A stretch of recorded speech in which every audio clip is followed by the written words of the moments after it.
Wish You Were Here. What's the story behind that song? It's one of those strange songs that came to me very easily because David Gilmour had been playing the riff, bang, dang, dang, and I'd been listening to it and going, what's that? And he played it again. I said, play that again. And so I learned it. And I said, and then what happens? And he said, no, that's it. And I went, I like it. And he went, yeah. I said, so do you mind if I see what happens next? And so I played a few chords and wrote the song very, very quickly, as I recall, probably in an hour. So it was one of those happy times when stream of consciousness works and words come out that have meter and meaning and are musical and fit a melody so I don't try to investigate them too much, you know. It would feel a little bit like investigating a butterfly. You end up with dust and a few broken bits, you know. So it was when we were making the record Wish You Were Here, which was all about absence, and it was to some extent about the loss of Syd Barrett, who had succumbed to mental illness 7 or 8 years before. So, I don't know, we're just two lost souls swimming in a fishbowl. What do you want the world to know about Syd Barrett? You know, he was a charming, ebullient, talented friend, and I miss him.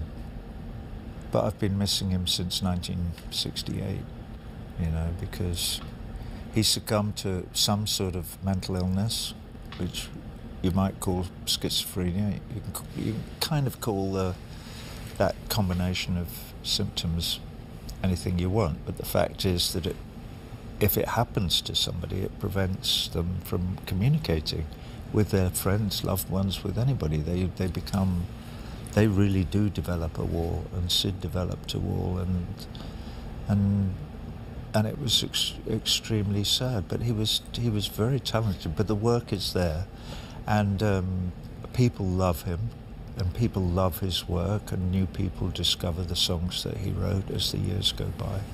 Well, among the things I am not is a psychologist, but it occurs to me that besides the case of Syd Barrett, I Wish You Were Here, you lost your father. Your father was a hero of World War II. You lost him when you were very young in battle in Italy.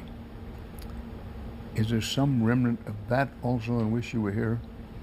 I mean, yeah. I would understand if you said to yourself, I wish my father had been along. I might be a better man if my father had lived past the war. And also, I would think, you tell me, I wish my father could see what I made of myself. Any strain running back to your father, I Wish You Were Here? Of course, yeah. Everything goes back to my father and my mother, who died a few years ago. But yeah, absolutely. My father has been a central figure in everything. When I was doing the Wall tour, every gig that we do, we had 20 wounded men. At half-time, I would always go and say hello to them. And one particular show, there was an old guy there. He put his hand out, so I took his, and he wouldn't let go of my hand, like that. And he looked me in the eye, and I find it hard to say this, but he said to me, "Your father would be proud of you." And I welled up, and you know, I sort of, as I went to the stage to do the second half. But it just shows how powerful it is, all those years later, that you can be moved to tears just by somebody saying that. That is in quite a lot of poems that I've written about feeling a presence of, a benign presence of something that I have to live up to. You know, he was a conscientious objector at the beginning of the war, and he changed his mind when he saw what Hitler was doing in Europe, and he decided that his politics trumped his Christianity. because he was an objector on grounds that he couldn't kill anybody because he was Christian.